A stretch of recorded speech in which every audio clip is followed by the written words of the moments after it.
Prinsip-prinsip utama dalam agama semua telah dijelaskan oleh Nabi SAW. Siapapun tidak berhak untuk mengadakan sesuatu yang baru, yang tidak ada contoh sebelumnya, apalagi sampai mengatakan hal tersebut bagian dari agama. Allah telah menyempurnakan agamanya, wahyu telah terputus, dan kenabian telah ditutup. Sebagaimana Allah berfirman, Al-yawma akmaltu lakum dinakum wa atmamtu alaikum ni'mati wa raditu lakumul islam dina. Pada hari ini telah aku sempurnakan agamamu untukmu, aku telah cukupkan nikmatku bagimu, dan telah aku ridhoi Islam sebagai agama bagimu. Rasulullah juga bersabda SAW, Man ahdatha fi amrina hadha ma laysa minhu wa huwa radd. Barang siapa mengadakan dalam urusan agama kami sesuatu yang bukan darinya, maka amalannya tertolak. Hadis sahih Bukhari Muslim dari Aisyah radhiyallahu anha. Jadi nggak boleh orang menambah-nambah sesuatu yang baru dalam agama ini. Membikin sesuatu yang baru dalam agama nggak boleh. Bikin kelompok, bikin firqah, bikin ajaran seperti ajaran tarekat, ajaran tasawuf. Islam nggak pernah mengajarkan, Nabi nggak pernah mengajarkan. Kemudian dibagi lagi, ini ada tarekat, ada syariat, ada hakikat, ada ma'rifat. Nggak ada dari Nabi SAW, nggak ada dari sahabat.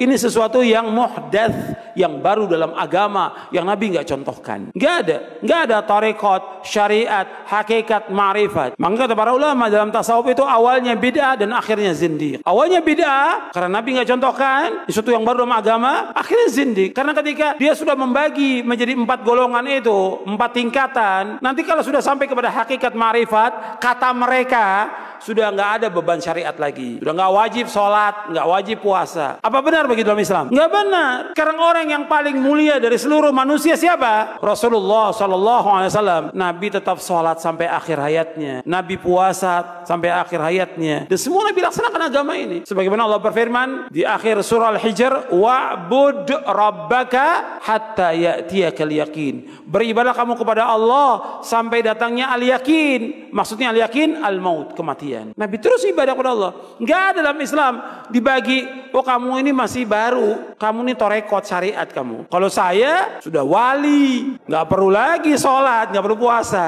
Betul, wali syaiton yang seperti itu, wali syaiton. Gimana dia menggugurkan kewajiban sholat? Kalau orang mengatakan bagi saya sholat tidak wajib dan sudah sampai hujah pada dia, kafir, keluar dari Islam. Orang itu keluar dari agama Islam. Kalau dia mengatakan bahwa puasa Ramadan nggak wajib bagi saya karena saya sudah mencapai derajat wali, kafir, keluar dari Islam. Kalau sudah sampai hujah pada dia. Ini sepakat para ulama tentang masalah ini. Dan mereka lagi bagi nanti tentang hakikat dan syariat. Dan yang lainnya mereka bagi. Dan nanti juga saya bahas di buku ini. Nggak ada. Makanya Al-Hafidz Ibnu Katsir ketika menjelaskan ayat ini, Al-yawma akmaltu lakum dinakum wa atmamtu alaikum ni'mati wa raditu lakumul Islam madina. Kata Al-Hafidz Ibnu Katsir yang ringkasnya, tidak ada agama kecuali agama yang dibawa oleh Nabi Muhammad SAW.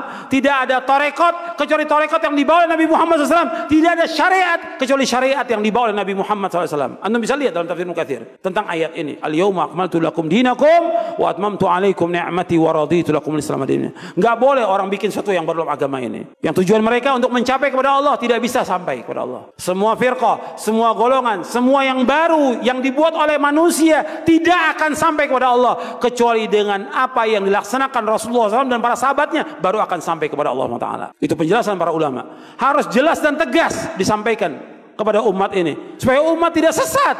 Umat ini harus jelas karena agama Islam agama yang jelas. Maka akidah salaf ini, akidah Ahlussunnah, akidah yang jelas gamblang. Anda bisa lihat karakteristiknya, jelas gamblang. Enggak sembunyi. Kita harus jelaskan.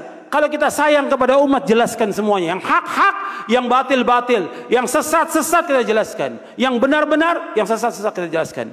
Yang tauhid-tauhid, yang syirik kita jelaskan. Yang sunnah-sunnah, yang bid'ah-bid'ah kita jelaskan. Baru umatnya akan tahu. Dia akan berjalan di atas siratal mustaqim. Kalau tidak, seperti yang kita lihat sekarang ini. Umat nggak tahu dibawa kemana. Oleh kiainya, oleh ustadznya nggak tahu. Saya cuma ngikut aja nggak tahu. Dan mereka harus belajar tentang agama ini supaya mereka tidak disesatkan oleh para tokoh. Harus belajar agama.